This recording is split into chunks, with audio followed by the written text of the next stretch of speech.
Building the Future, Green Building in the New Millennium, brought to you by Sustainable Homes of the Future. Our natural world is in crisis. Buildings emit 40% of carbon globally. We need solutions now.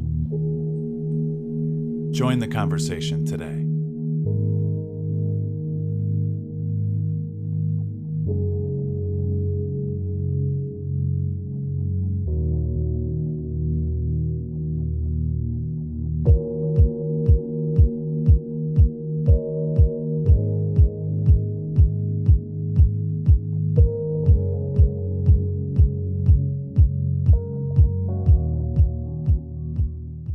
Well, hello, everybody, and welcome to the Building the Future, Green Building in the New Millennium podcast. My name is Ian Sollenberger, and we've got a special episode for you today. We are going to be going through a sample sustainable project. This is a single-family home design that we did as part of the Sustainable Homes of the Future brand. And as always, this episode and the podcast is brought to you by Sustainable Homes of the Future, green consultants, design, build. Let us know, if you have a sustainable project that you want to be successful at, and we would love to help you in that pursuit. Today, I have Ginger Matthews as well as Drew Pedrick with me, and we're going to be talking about this project, the design for this project, and sort of how it came about, and some of the sustainability features in the project itself. So it's going to be a great conversation. Drew Pedrick is the architect of this design, and Ginger, developer and co-designer. So welcome to both of you. There we are. Thank you. We're all here now. Thank you. Yeah, thanks for joining us today. I'm really excited to talk about this. It happened, I think it was 5 or 6 years ago now when you guys began this whole rigmarole. So yes. Ginger, tell us a little bit about how this single family home project came about. Tell us a little bit about the site, maybe some of the details, location, and why you ultimately chose that site for developing this project. Thanks, Ian. Yeah, sure. Absolutely. I'm a lifelong environmentalist from way back in the day, and I wanted to do the right thing environmentally speaking for this development. And so I researched recent trends, design, building. I was really shocked to find out that there was a whole movement out there ready to go for sustainability and green building. And I was just really super excited to learn some of the details and some of the upcoming trends in that area. So I did an analysis of, I live in a luxury neighborhood here in Santa Monica. So I researched what buyers were typically wanting in a new construction here, which any developer would do. They would do a lot of research about the area, about buyers, and that sort of thing. So it happened. My favorite style, modern, was kind of up and coming in the neighborhood. Typically, it was very traditional looking, kind of East Coast, Cape Cod-y sort of style, but modern was really, really emerging. So I saw that trend. That's my favorite style. So I just decided I wanted to purchase a tear-down property and begin design work and see where it went. So the goal of the development was 6,000 square feet of living space over that, 7,500 square foot lot, 5 bedrooms, 6 bathrooms estate. Believe it or not, this is actually typical for the neighborhood. Yeah, that's pretty big. It's huge. It's luxurious. It was difficult in the long run to develop that, but I wanted to develop it all sustainable, net zero carbon, net zero water, net zero energy. But I needed an architect to help me do this and develop the plan. So step in, Drew. Drew, do you want to talk a little bit about the site and the location and why it was perfect for this build and the project goals that you guys had? Sure. I love it. And this is a project that's really near and dear to my heart. The site itself, when I came on board with Ginger, the site had been selected. And that's usually the case. But in this situation, I would say, how great. We don't always say that about a site, but this site was fantastic. So kudos to Ginger for nailing that first to get the site, find a good one. And there are a lot of things about the site, and I'm sure maybe we'll talk more in detail as we go here today. But the site's location, being on the side of the street where prevailing breezes, where the angle of the sun rise and fall, all of the factors, even that are environmental factors as we look at how a home gets situated and placed on a site and really works with the environment. But even the street itself, the fact that there's an alley for access, so service, the garage, all of that is in the rear. The front is very pedestrian friendly and walkable. And the little, the stores are half a block away. So very good things that really helped us, I think, in the very start to say, wow, we can do something very, very nice, very memorable here. Great neighborhood, absolutely fantastic neighborhood to develop in. Yeah. So Ginger, I know we're going to talk a little bit about, how you guys met, but, Ginger's been sort of coming up with some ideas in her head, and then you come on, you understand there's some sustainability and green building mandates on the project, not only, from Ginger as co-designer, but also the state of California, which I know we'll talk more about as well. So, what did you bring from your architectural background that you were able to really bring into this project and influence in a big way? Well, I'd like to think it's a lot of years of experience doing sustainable design from across a wide swath of project types or typologies, as I would like to call it. So, bringing an understanding of what issues do we look at, how we look at the program that goes into a project like this, which is, we might say is, well, that's a number of bedrooms and, number of stories and things like that. The practical kind of side of doing a design. But the key, I think, that I was happy to be selected and bring on board was that we look at our work from a conscious perspective, which is that we look at buildings and homes from the point of view of how well they serve their people and how well they serve the environment.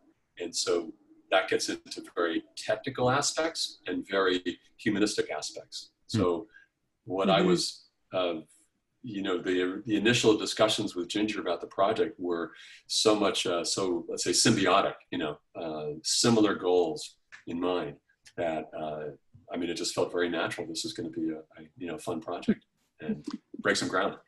That's awesome. I think we did. What, Ginger, how did you and Drew meet? I understand it's a kind of a strange coincidence or a fun story. Well, it was a rather strange coincidence, but if you believe in fate, then it wasn't necessarily. I had interviewed several architects and actually hired one potentially, and just wasn't quite jiving.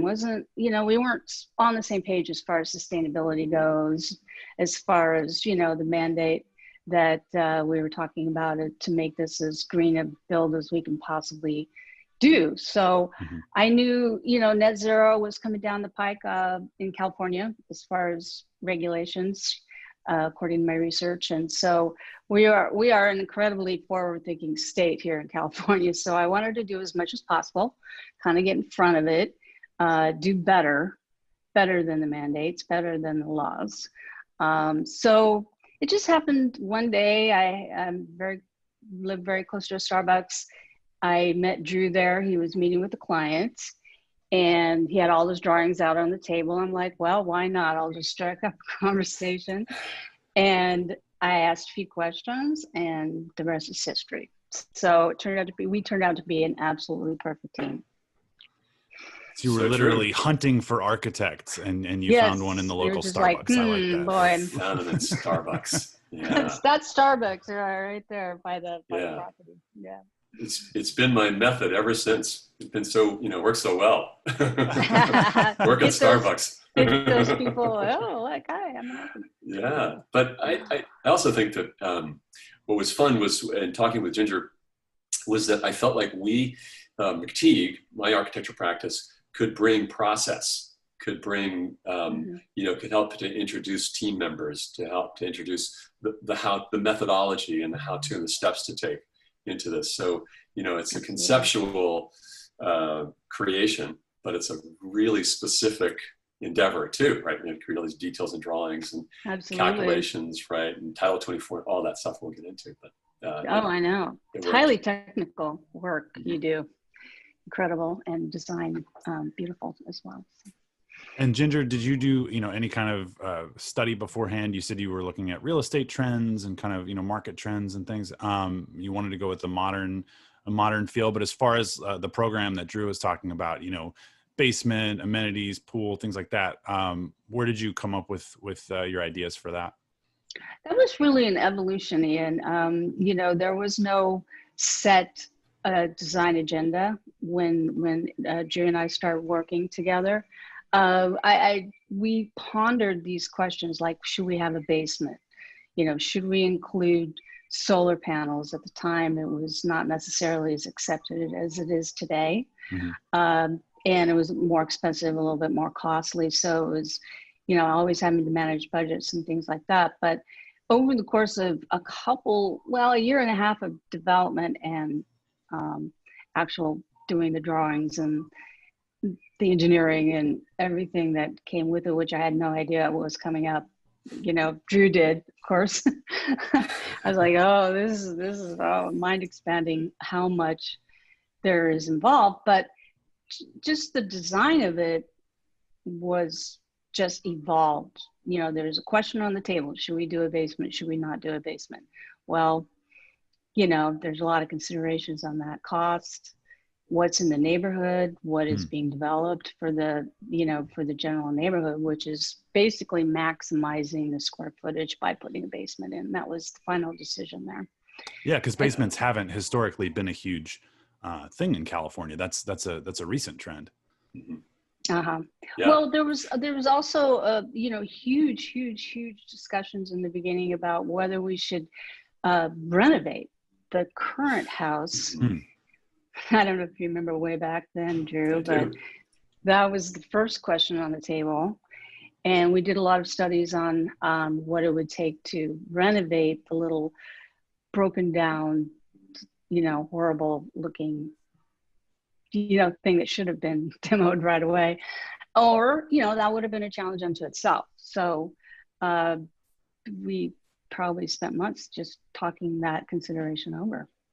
And we did that. And now, thank you for going back in that part of the process, because we did that very purposefully from a sustainable point of view to say it's not only materials that exist on the site, but there's also the story. There's the history of these homes that were built in this neighborhood, like so many one-story little ranches that had small rooms and a little kitchen. No light, no 8-foot ceilings, which seem so low today. And I know. And we could have in fact told a story that built around all that. And what we were finding through the process was that, in fact, that was a very inefficient way to create the overall program, not too surprisingly. The overall agenda was, in fact, to better capture, which they didn't do in those days, better capture the light, the air, things like water conservation and, resource reuse, all of that led us to the question of whether that existing house stays or not.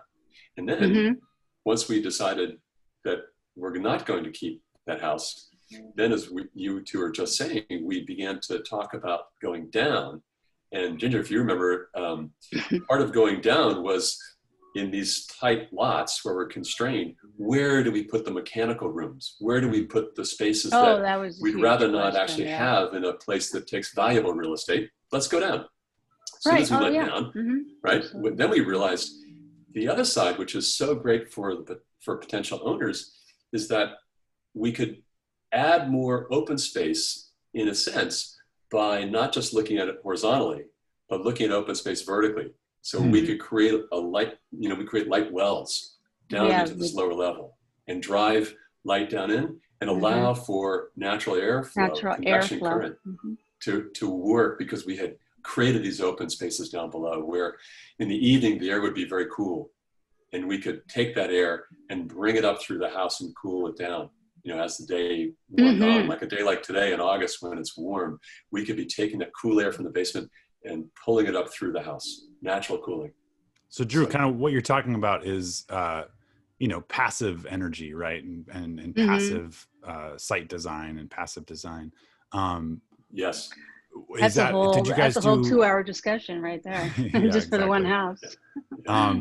Did you guys do any passive energy analysis? And if so, I'm assuming you did, and if so, how did that influence the design, or what were the things you were looking for pre-design there?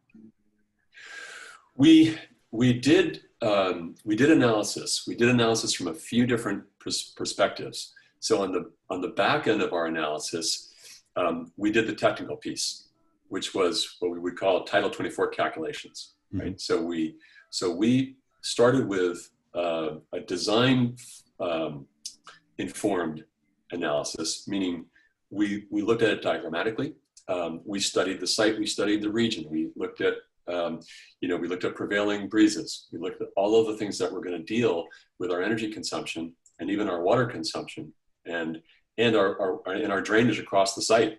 High point over here in the rear, low point over here in the front. Those kinds of issues. We really studied the whole site so that we could look at it from a natural perspective and then build in, as we did our 3D modeling, build in the results of looking at different forms. Like, should the house sit over here? Should it sit there? Should it be a block, or should it be a linear? All of those different forms we then studied with solar studies, and then we looked at it from the vertical axis as well. Yeah. All that culminated with us saying, okay, now we can take these things to the engineers and have them do calculations and feed that back to us. Nice. So it was a little more conceptual at first, and then you kind of narrowed down to, okay, these are the specific analytical studies that we want to do.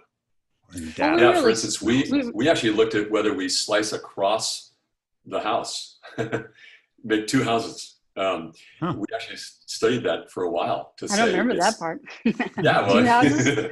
Maybe that was in your head. I don't know. Yeah, just possible. We looked at it because, and you see, for looking at the video of us today, the house is behind me, right? It's a long house. And so because it's long, as you're walking down essentially a second floor arcade, a hallway, should we cut across that so that we can open windows across and get breezes across there or not? We got the cross breeze other ways, but we really did study how do we put this together sort of from a clay model point of view, and how solid is it, and how permeable and how open is it? Mm-hmm. We really studied the natural environment and tried to work very, very closely to bring that, feeling into the house of just being of place. The house has a place in nature and in its city, and it fits well, and it's a great example of how to use solar studies, wind studies, and we did a feng shui. We had a person come out and do an analysis on the site and give us some suggestions as well. So, it's such a beautiful area. So take advantage of that in the building as well. That's great. And so before you got to any, city codes or anything like that, you'd already done all of these initial studies talking about landscape, I assume, maybe even how you were going to use water. You mentioned, looking at the site and how it would drain, but did you think about water capture or water reuse or, plants and those sorts of things as well? Did you bring in folks to work on that with you?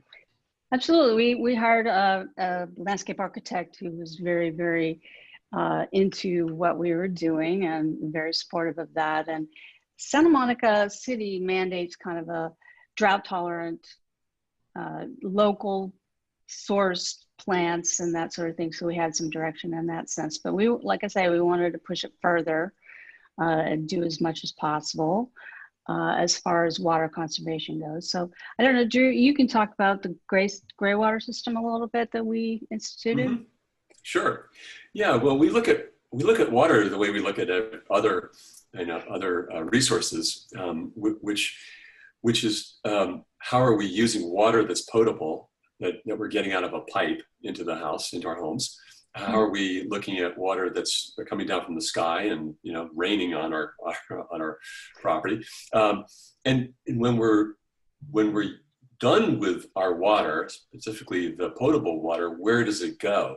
And so today we're much further down the road in terms of technologies and systems and approvals by cities for what we call greywater, which is some of the water that's being used inside the home has only certain products in it, certain soaps and things that can be filtered out, right? Mm-hmm. So we can capture that part of the water flow in the house, right, and filter it and clean it to a level that it can be used, not yet for potable water, although technically today we could, but from an agency point of view, not approved.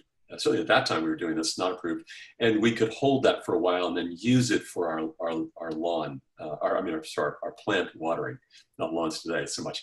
So we could use it that way. Lawns are out on the way out. Yeah, which is really important, in a climate like ours here, which is very, drought specific. We get a month or two of rainfall in the winter, if that, and then there are other areas of the country that have 50, 60 inches of rain a year. And I think in California, in LA specifically, we get somewhere in the maybe we hit double digits, 10. Maybe, 10, 12. Maybe. And it's all in that same, January, February, March period. So for the rest of the year, being able to use the little rain water and the gray water that you are able to capture and clean and reuse is super important for conserving the potable water. So that's awesome. Yes, absolutely. There's rainwater catchment systems too installed. Rather in a conventional way, I think we went round and round about how to maybe push the envelope on the rainwater capture part. We ended up with a standard kind of a system there, but it was built in. So what we do with the systems, especially as we were designing this house, is we can capture the gray water inside the home's use. And at the time, we could only keep that water for 24 hours. So we could clean it and we could keep cleaning it, but we had to dispose of it and use whatever we could, right? Yeah. But whatever's left in the tank, we had to pump that out. So every day you get a fresh allotment of gray water, but then you have to get rid of it. That's kind of the old school, right? That's the old school right there. You have to dump it out in 24 hours. Right. So we did try to push the envelope on that. The gray water system. Yeah. So that aspect of it, it's coming along. The thing that we did not do was we did not capture rainwater in a way that could be stored and filtered and used, for whatever purpose on the site. And that was a decision that we went through, kind of ROI and, financial analysis as well as others to say, is there enough rain, as we were just saying, is there enough rain is there going to be enough rain? and keep, So we did not do that because we felt that it was not the time for it. So I think I would have made a different decision though at this time. We'll talk about that later, Ginger. Hold off on that. We'll talk about what we would do different at the end here. Let's plug along. I might forget that. Go ahead. So we've been talking about water, but I definitely want to get to energy and what sort of things you guys did on the front end for energy analysis and energy modeling. What were the mandates? California is a bit different than a lot of other states when it comes to energy modeling and energy analysis. So what was done on the front end there?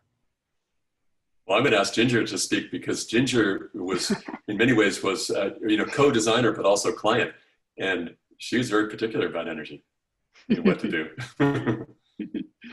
Well, I see it as the number one issue to tackle, and it's a very complicated issue at that. So, the easiest way to prove your net zero house is to get that energy analysis done so you can implement these changes or, differences from normal building. But one of the things that I think I was a little naive about was that, you know, we just hand our engineers the drawings and say, okay, give us Title 24 analysis, energy analysis. And we didn't, you know, I was stumbling around a little bit, trying to figure out, you know, how to seal the envelope and, you know, conserve heating and cooling. What should we do? We still have some questions outstanding, you know, as far as energy goes. So, but we didn't really push the envelope necessarily as much as we could have, and hire consultants to come in. We tried to do it ourselves, and we did our best. So, you know, I think we could have gone a little further with it, just to make a better, tighter, you know, more efficient house. But that's then, and today's today. So we'll, you know, our next project, we'll design it like crazy. And what did you learn? Did you learn anything specific from the energy modeling then, Ginger, when you got those results back from the engineers? Like, was there something that surprised you, or, you know, maybe was different than you thought you were going to have to do design wise? Well, I don't think we anticipated the triple pane controversy there. So you can talk Triple-pane windows, about that. are we talking about? Yeah, triple pane in a mild climate like this, it was out of the box and shocking. But Drew, you can talk about that. Yeah. Specifically, technically. Well, I want to go back for a second on the energy discussion in general. And, you know, we were talking a little bit ago about the modeling that we did before we went to the engineers. And we look at energy first, obviously, from the point of view of what it is that we're building. What are we creating? How big does it need to be? You know, those issues which drive the quantity of energy required of a home. And then we can look at it and say, okay, well, what really requires energy and what does not? What could be done passively? What can be supplied from a renewable source, you know, and that. So we're looking from that point of view. That's like, okay, well, we need some energy here. Where are we going to get it? That's the one. The other is, to Ginger's point, is how do we maintain an envelope, an environment for people living there that's comfortable and meets California, meets regulatory, you know, requirements, right? Yep. And so we had these two worlds that we were balancing. And the one world is, and you can see a little behind me, let a lot of light in. You know, and by letting a lot of light in, we're also opening ourselves up for ventilation. That'll take some of our energy costs down because we're naturally ventilating, and we don't have to turn the lights on. We have all this natural environment. The downside of that is we also have to maintain the environment, the envelope, from solar radiation, from heat gain. So that balance, in the phase that we were in the time we were designing this, led us to 3 panes of glass with tinting and gas filled to qualify, to meet the criteria. We would look at that differently today, as Ginger was pointing out. You know, we would think about this somewhat differently. We might think about how much glass. We would look at technology today, and we would look at the analysis tools that are available to us. Because I think Ginger and I are on the same page about thinking, that's crazy. You didn't really need 3 panes of glass everywhere. Right. But that's what it was at the time. And am I far off in thinking that, I mean, when I'm hearing you talk about this, it sounds like, you know, a process where on the front end, you're doing the site analysis, and you're trying to find out, you know, what energy, what availability of resources to some degree you have, you know, right up front. And, you know, before you're even coming up with a site plan or a design, and then you have the design, and then you're sending off and you're using the tools and the energy modeling, and then coming back and then sort of going back to the passive design. So it's almost like you're looking at passive design twice. Once to sort of say, what are we building? And then a second time to say, okay, how can we power this, or how can we get energy for this? Is that a good sort of estimation of that process? It's a little bit like, you know, I don't know if you've ever thrown clay, if you've ever somewhere in your schooling, right? Made a bowl out of clay, right? I think once, yeah. Okay, you have a lump, right? It's spinning around, and you go, okay, I'm going to put I'm going to start to create the shape, and you look at it and you go, well, that's not right. Great. All right. Yeah. And what do? You collapse it back together, and you get the air out of it because you studied it, you thought about how you're doing it, and then you start to shape it again. And that's a lot of what design process is. It's a little like, in a sense, trial and error, although it's much more sophisticated than that. It's a process, right? It's a process. Yeah. So it's back and forth. And you find out things through experimentation that you maybe didn't know before, and discard that idea. It's like, okay, but I think we had a clear mandate, just basically to make this the most sustainably energy efficient, water efficient house on the face of the planet. That's pretty much. So that was a hard thing. That was a hard goal, for sure. We tossed away a few things. Yes, for sure. Yes. Well, we've discussed site analysis in a few of our previous podcast episodes, sustainable site, analyzing project location and environment. So if you haven't listened to that one, take a listen. It'll get you started, toward this process that we're talking about. What were some of your favorite features of the design? If you had to take a step back and just say, one thing that you really, or one or two things that you just really, no matter the cost, you were like, I'm going to do this because I need this. I need this feature. I have the privilege of being the client and co-designer, so I can just throw everything to I'll have this.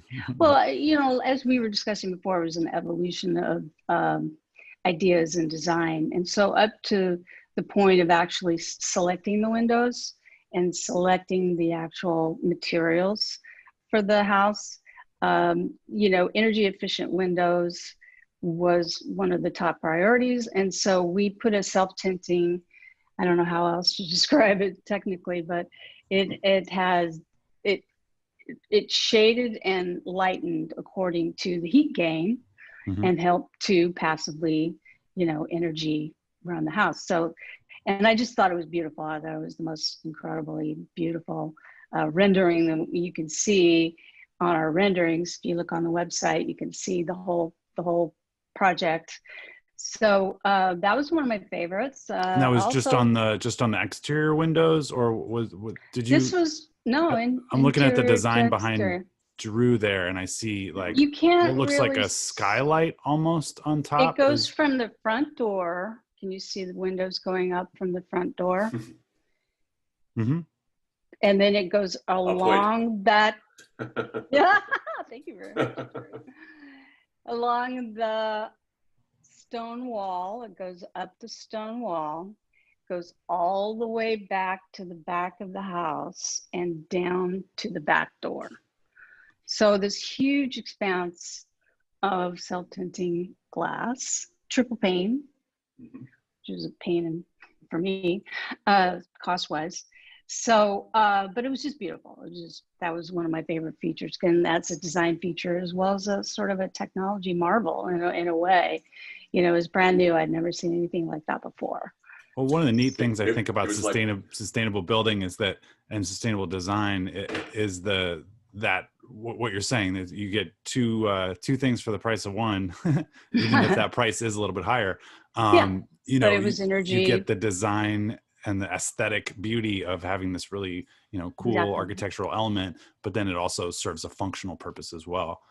Absolutely. Exactly. We're always thinking about occupant comfort and, prevailing winds and, passive energy was a tremendous opportunity for that self-tinting glass to be very passive. We also had clear story windows, and automation was always in the back of our mind as far as trying to automate the house as much as possible so that the passive energy you didn't have to think too much about it. The house just kind of performed on its own. So, Drew, did you have any favorite features in the design that are similar or different? Many. I know. We can go on. Can you choose one or two or three, maybe? Yeah. Well, and just to continue a little bit what Ginger was saying, part of having this glass house, it's partly like a house, it's probably like a glass house, right? And when you have a glass house, most people want to have some way to not be seen from outside, right? So what you don't see in the rendering behind me is that there is a lot of automated window treatment. So, and that's controlled through the automation system, as well as if you just want to go, close the curtains, you can do that. So opening and closing windows, clear stories that are out of your arm's reach. So they motorize, open and close, and they're temperature dependent, or you can override, say, I want to have some air come through. So those are some of the features dealing with the openness of the house. Other features, for instance, from a sustainability point of view, are really how we dealt with the envelope otherwise. So the wood that you see behind me is what we call a rain screen. It's actually a surface outboard from the actual house. So there's a skin that, has the insulation behind it, and it's water, proof and all that. This material, this wood, is stacked outside of that. And what that allows us to do is for air to flow behind the wood and cool the house. Just as the airflow around the neighborhood in the evening is, breezing through, right, prevailing breezes, that air is now allowed to get behind the wood and cool the house that much more. It also keeps it dry, so we don't have that much rain. Secretly, that's pretty cool, yeah. So when it does rain and we get some real downpours, that water is trickling down behind the wood and drying away. So we're wicking the water away from the house and cooling at the same time. Does that also serve the function of not having that rain really interact with the wood as much? Absolutely. Right. Because each of those boards has a space between it and the next one. So the water is dripping off of one onto the next and then down off. And that's what the skin of a house does. But every one of those joints, if you do it normally, conventionally, is a way for the water to wick like a straw back behind inside the joint, and then it sits there. So you hope it dries, right? Yeah. Here we just pulled it apart and let the air flow behind it. So and it works for this environment.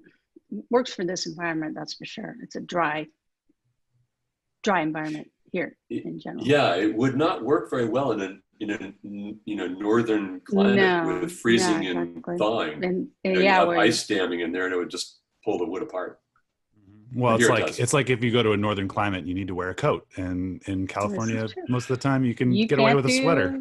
Right, you want to have like a little breeze, Yeah. So speaking of that wood, I understand some of the wood and some of the stone that you chose for the cladding and the exterior were pretty specialized and specifically environmentally friendly materials. Can you talk a little bit about some of those materials and how you made decisions about the materiality or regional sourcing, those kinds of things? Sure. So go ahead. So several layers. One is, where does wood come from? And is it FSC certified, which is forest certification? That sourcing, of course, we wanted as many materials as possible to be within 500 miles of the project. Not always possible. Right. So where that wasn't possible to do, we wanted to make sure that it was sourced sustainably and that there was a renewable component to it in terms of the processes that were used to create it. Now, it's one thing to do that with wood, which we could say, okay, Western red cedar, we can do FSC certification. We can make sure that they're growing more and replenishing.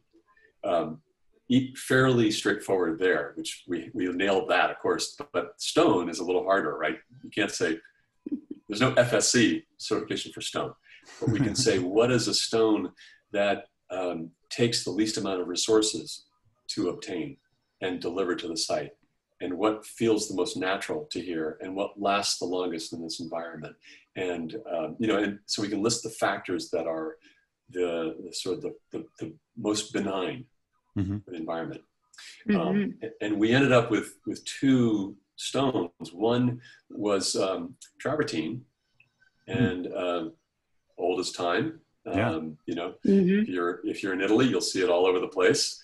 It's a wonderful, warm, solid, During. beautiful stone. Yeah. Mm-hmm.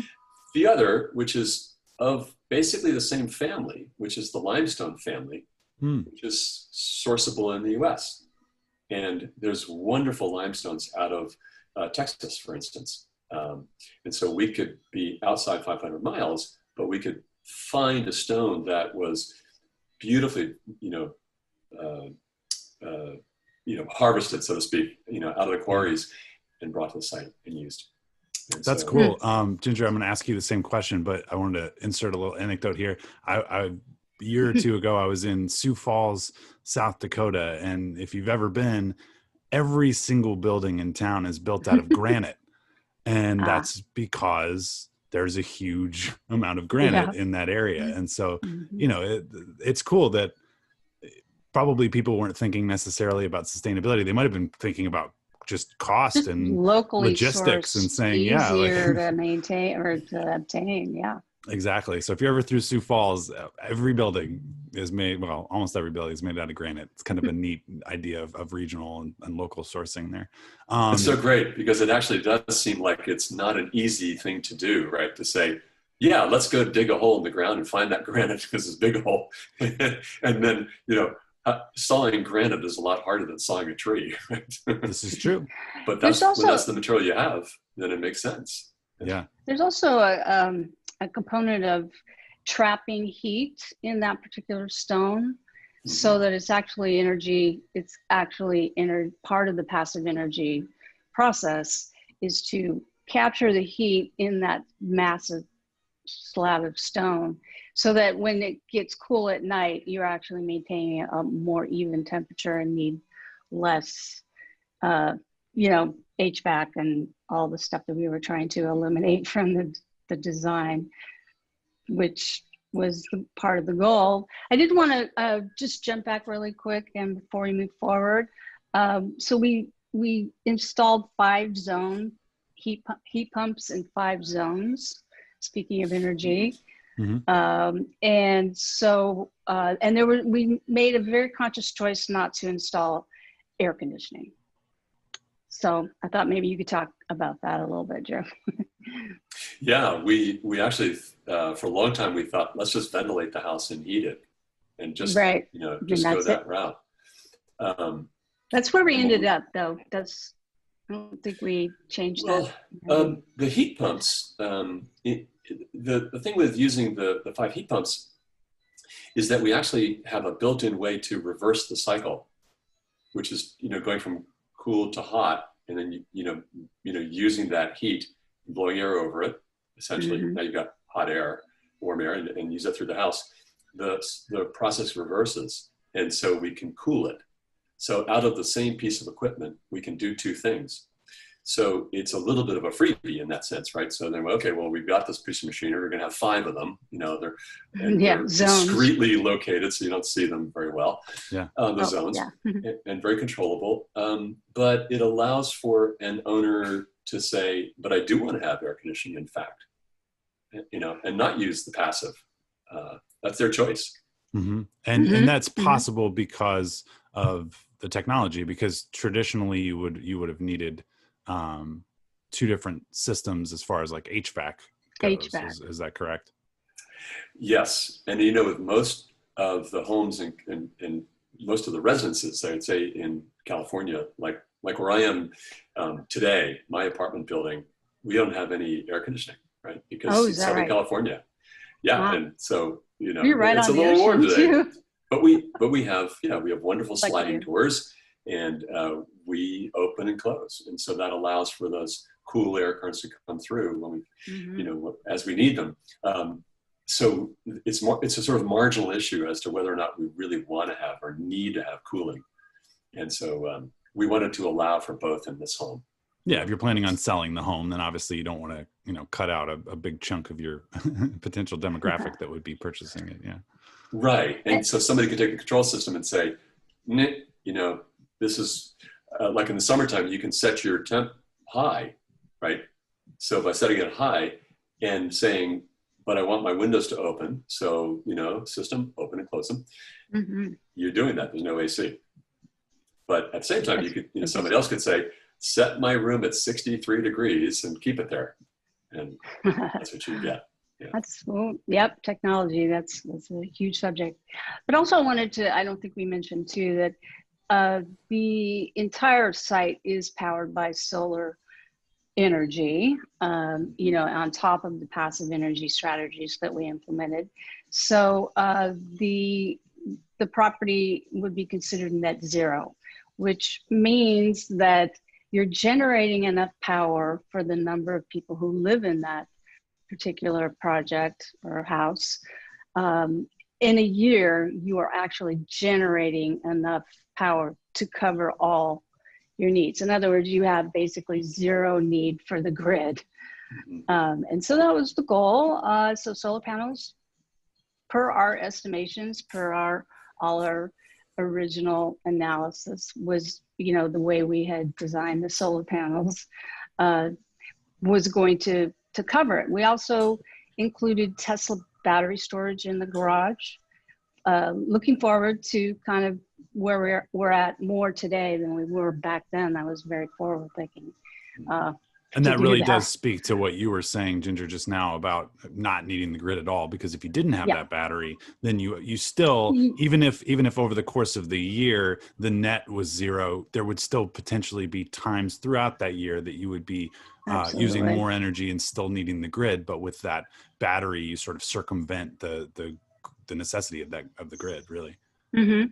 Exactly. Absolutely, yeah. So that was, I think, very forward thinking for the times anyway, to think about getting off the grid, energy grid completely, being net zero energy, net zero water. So, the technology wasn't really quite there. We'll get into that conversation to make it work seamlessly. But we also instituted, there was a pool. This is a luxury development. So we had a heat pump to heat the pool, and heat pump water heaters as well. So a solar heat pump, right? You were operating off of solar for that? Solar hot water, yeah. So what you see, the flat roof you see just above my head, the white, right behind there is, is a set of solar hot water panels, right? So that's actually water flowing through pipes through the solar collector. And so the water's heating up and it's then going over to the rear of the site and down and over and heating the pool. A little bit distant, but works fine actually. And it allows you to use that. That was a city requirement, but it was also something that we were going to do anyway. Well, speaking of heat flowing through pipes, you guys had radiant flooring, or you designed radiant flooring into the design, right? As well. And does that incorporate or integrate into that the solar heat pump for the pool at all, or is it a separate system entirely? Separate system. The pool actually by code needs to be separate. Interesting. Okay. So we had to that's a whole system of its own. And the pool, by the way, is a spa. It's not a big lap, giant lap pool, right? It's sized for the site, but even that size, we want to make sure that it had to have temperature control to it. But the radiant heat was selective inside the house. It wasn't everywhere, but we did it selectively. Right. Bathrooms. Yeah. And we used an electric system. So we were powering the electric radiant system from the solar panels. Nice. So that's, like free power from the sun coming down and warming your floor, even in the bathroom and the spa bathroom in the basement. We could still have radiant down there, right? From the sun is what's actually heating it. It just happens to go through a wire to get there. And I imagine too, that because of the climate zone that we're in here in California, that having the radiant, just by having the radiant flooring in a couple specific areas, that probably cuts down on the amount of times you have to use the actual heat pumps, because it doesn't get super cold here. It's never below freezing. So, if all you're looking for is comfort and, to have your feet be toasty and warm, then, you might not even have to turn on the heat pumps at all. Very true. Yeah. Absolutely true. Yeah.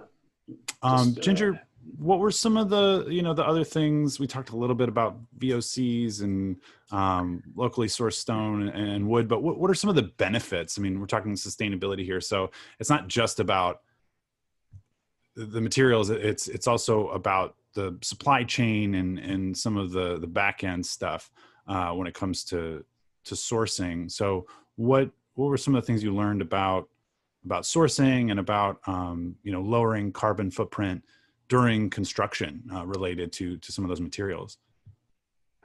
Well, yeah, it really was a consideration I'd never thought about before in my life. Like, where does your product come from? How much carbon dioxide are you pumping into the air to get it where it's supposed to be going? And there's also the performance over time of the building too. I wanted to mention that as well.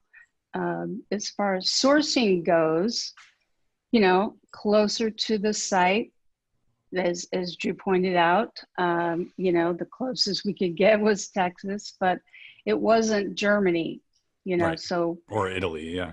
Or Italy, or some of the other more well-known limestone places. Mm-hmm. So, and just, there's a red list. I think maybe even Ian can tell us a little bit more about the red list.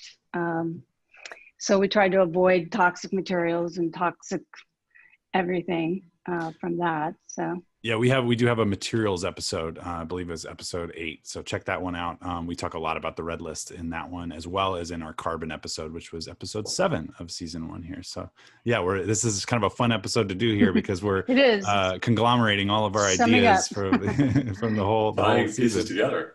Yeah. Exactly. Yeah, right. This is the real deal here. Well, I was going to go to water next, but we kind of tackled water at the beginning there. I'm wondering, let's move on to automation here, because that was a big part of what we talk about. Integrated design is figuring out how different systems in the home can work together. And obviously we have the Internet of Things.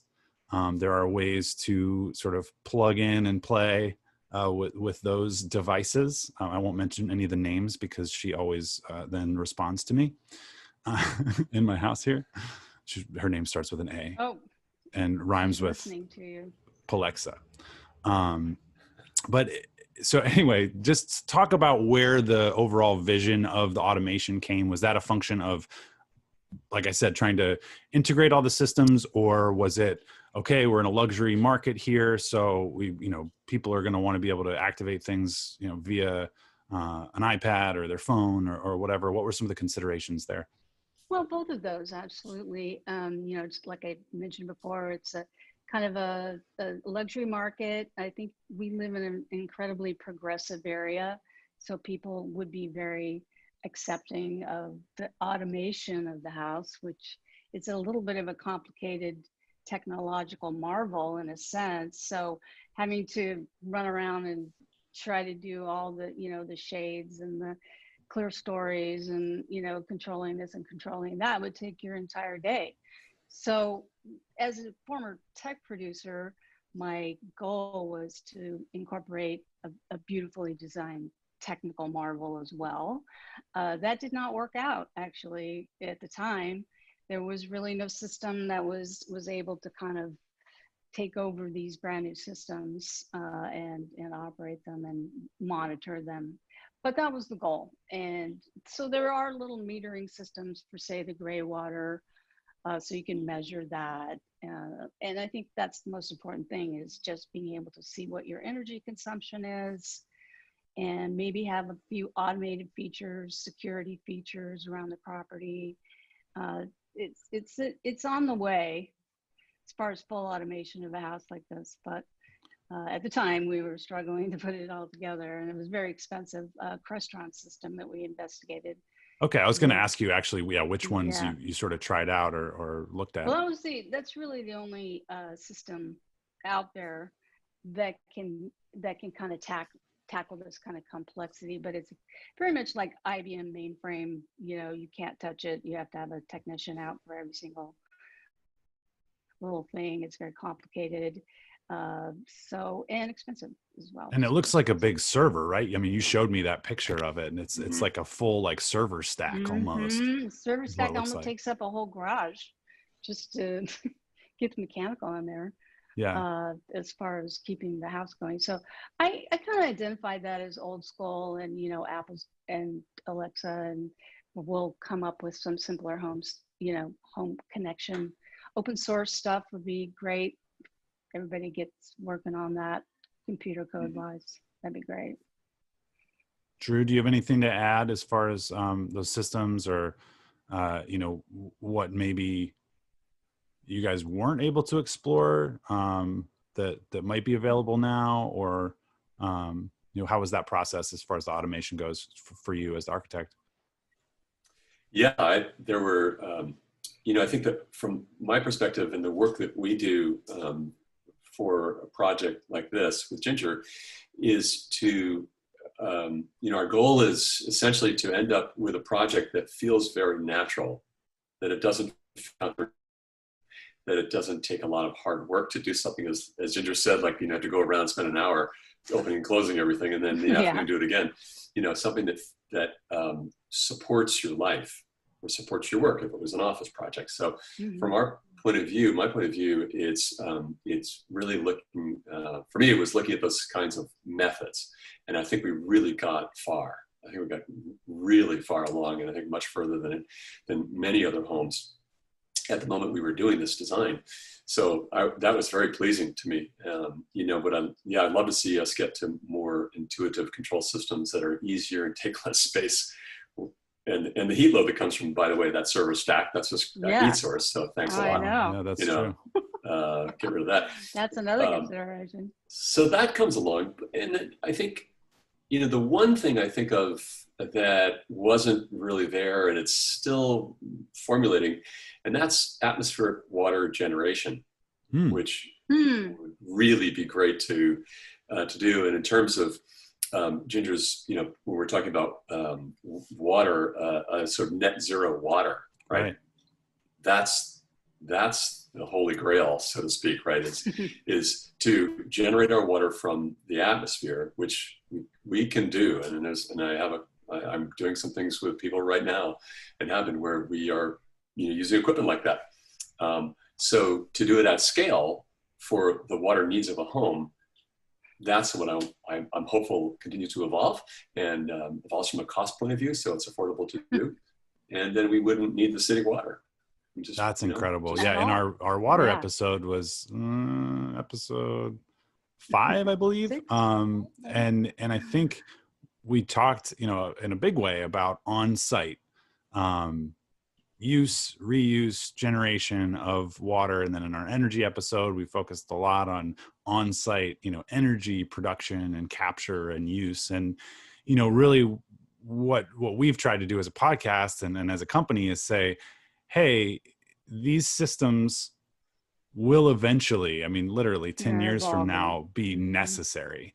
And the more we can add them into projects now, the better we are infrastructurally when it becomes clear to everybody else that's not us, that's listening to this podcast right now, that it becomes clear that is the future. The future of energy and water is on site, you know, generation, use, reuse, and not having to rely on these super expensive and often faulty municipal systems, private or public. So you get to where we would think of it as micro generation, right? Exactly. What you need is, I love that word. You know, the primary system, right, for water or power, right, where your utilities is on site, is your own property. What you do with it, you're living in something, but it also makes those for you, or captures them for you. So then the utility, the community system, as opposed to the individual system, is the fallback. Right. It becomes just in case. It's emergency response, you know, more than anything else. Yeah. That's the ideal. We're approaching it, you know, all the time. We're like, you know, inching closer as we go. We had a very interesting discussion, Ginger, if you remember, with the city about well water. that the city of Santa Monica at the time, and I know if they still do, had no legislation that prevented people from drilling a well on your property. And some did in the neighborhood. And they admitted, they told us that because they were doing it for their own city hall, right? They're like, no, we're drilling, where are you getting your water? We're just drilling a hole and you're going down an aquifer. And right, in this environment, there is a water basis down there below us. That's where our municipal water comes from, is locally, just happens to be in Santa Monica. And that's not a problem for, I mean, we're in a big time fault zone, earthquake zone here in Santa Monica. That's not a problem when it comes to drilling for water versus fault lines. That's probably another episode. Really. Yeah, probably is. The seismics of doing that. But yeah, there's a lot of issues. Like, we found we couldn't keep the gray water more than 24 hours, right? That was one. We couldn't really do composting toilets, because you could do it, but you'd have to have a non-composting toilet anyway. So, but the Santa Monica City Hall that's being built right now has both of those. Yes. So that's today. Here we are a couple of years ago. Right. It wasn't even heard of. Or it wasn't allowed because we couldn't keep the water longer than 24 hours in case there was bacteria buildup, and then you have your kids and your dogs in the neighborhood and they're getting sick or whatever. But on the other hand, we hired the city's water consultant. He came out, designed a system where we could store longer than 24 hours. I can't remember if there was an actual number on that, how long we could keep it. But that never worked out. The city didn't quite get it. And, so we were just in a forward thinking mode and nobody else signed on. So. Well, in a backward thinking mode here, Drew talked a little bit about automation, but what would you do differently if you were going to either do this design over again, or a new design, different site, maybe even a multi-use building? I mean, what did you guys learn about sustainability through this project that you could bring to future projects? Ginger, I'll ask you first. Well, I mean, I really feel like I've been through the weeds with both past and present status of the sustainability movement in the building field. And, Drew is such a reliable cohort here that I feel like I can rely on him and the camaraderie we've built over the years. And so, I would just reach out to our community and if there's ever any questions or any developments that I need to know about, there's also a community out there. So, our podcast series, hopefully we're creating a group, a building enthusiast group. There's also YouTube channels and Facebook, and be sure and catch us on Instagram as well. So, that's what I do. Reach out. Nice. I understand that you guys did briefly consider a prefabricated construction process at some point during the design. What came of that? What were your conclusions from studying that process? Well, I'll jump in from a design point of view. First, you can almost see behind me the modular quality of the home we did. It was almost a natural to look at it in the later stages of design and say, what would it take to take this stick-built, essentially custom-built home and turn it into something that's off-site factory built? Not too much, actually. Not too much. Yeah. These elements actually could, each be essentially a box on a truck delivered to site and stacked and put together. So the process of doing that would have been to take all the drawings we did and convert over into it and coordinate with the factory. There's some redundancy when you do that, and this may not be the podcast to go into those details maybe, but you've got a box that's got to have four corners that can be driven someplace. So when you put them together, you end up with a little bit of extra structure, but okay, small price maybe to pay. So you lose an inch here, an inch there, that kind of thing. Yeah, you might lose a wall thickness here and there because Got it. you're going to have like a double wall when these two boxes fit together. Mm-hmm. But those are sort of the means and methods of it, right? The concept of it would be something that's, I think, still very worth consideration. If we were to take this design and go forward with a modular version, I think it's eminently doable and an interesting design study to convert over to. And part of what makes that possible was your initial desire to have a modern home, Ginger, a modern design, because that is, if I'm correct here, that is an easier translation over to prefab than other types of desigin. Yes, in some ways. Yeah. In some ways, straight lines and more angular. Maybe it'd be hard to envision a Spanish build or something, or traditional even in the prefab model. But there's this whole cost savings aspect to the prefabricated building as well. You want to speak to that? Yeah, I mean, from what I've learned about prefab and from my discussions with folks in the industry, they bill it a lot of times as, you'll cut, it'll be less expensive. But what they don't really explain, and you learn when you go a little bit deeper, is that most of that cost savings is not necessarily because it's going to cost less. I mean, you're still using the same materials, you still have transportation costs, you still have design costs, all of those things. So you're not really cutting down cost per se. What you're cutting down is time, because it's what you call a dual site build. So you can be digging your foundation and pouring your sustainably sourced concrete, which doesn't exist. That's the conversation. Yeah, you could pour that while the factory is building the modules, and then everything gets shipped in. So you're doing a couple processes at the same time. Therefore, something that maybe would have taken 18 months or something like that, you could shave a couple months off. That helps you in holding costs. That also then helps you if you're selling the property, then you have money earlier on in the process. So there's a couple different sort of, I hesitate to say cost savings, but like cost optimizations, I suppose, with prefab. Drew, do you agree with that summation? I totally there? agree. We've been looking at modular for a number of projects, and it is, in fact, it's always that question of are we, as you just pointed out, are we actually saving a net construction cost reduction, or is it a time reduction which results in the cost of money and the other factors, and the cost of labor, and keeping a team of project construction managers on site, right, for that much more time.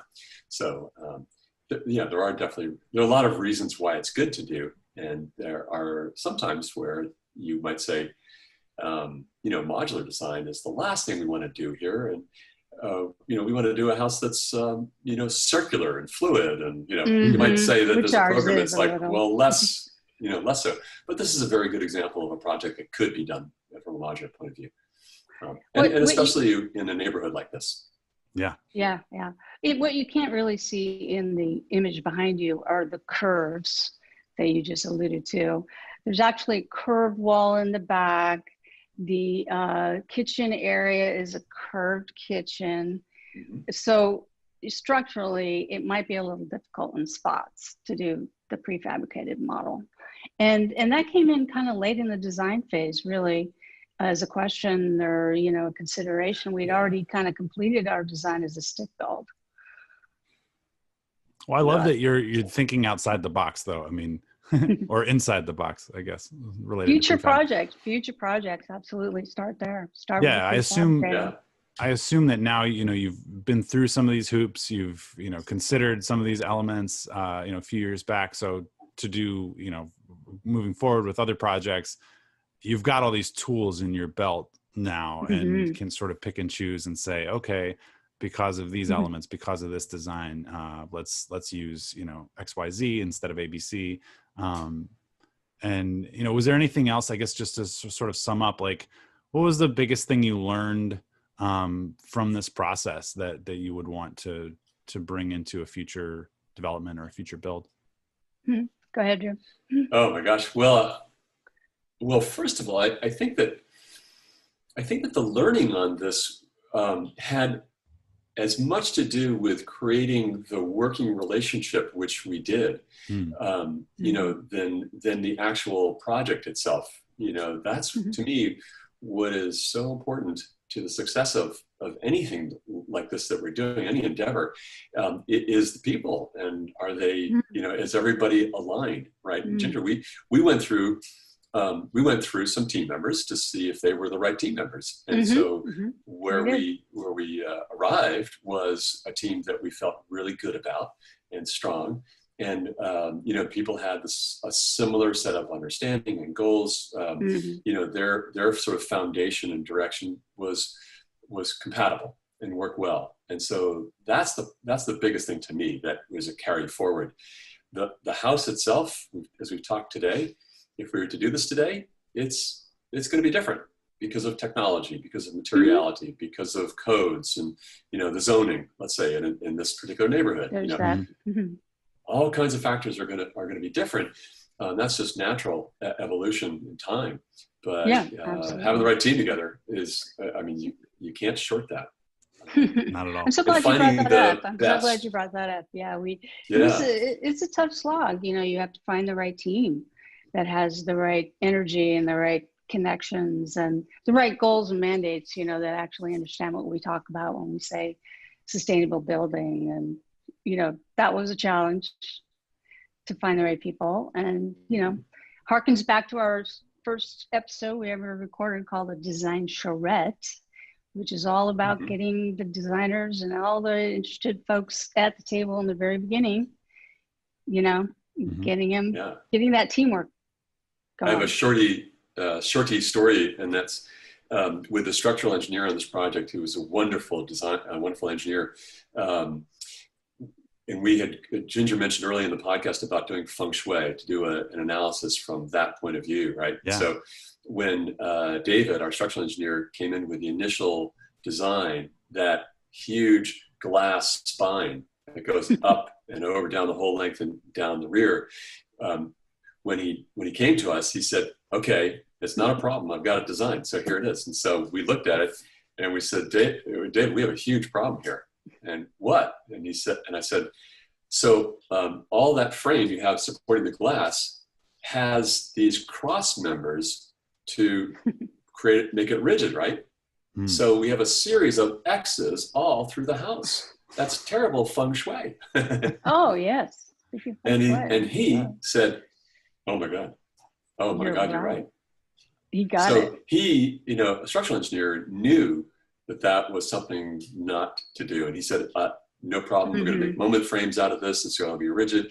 And so he was on board totally for things. Yeah. And he typically asked an engineer.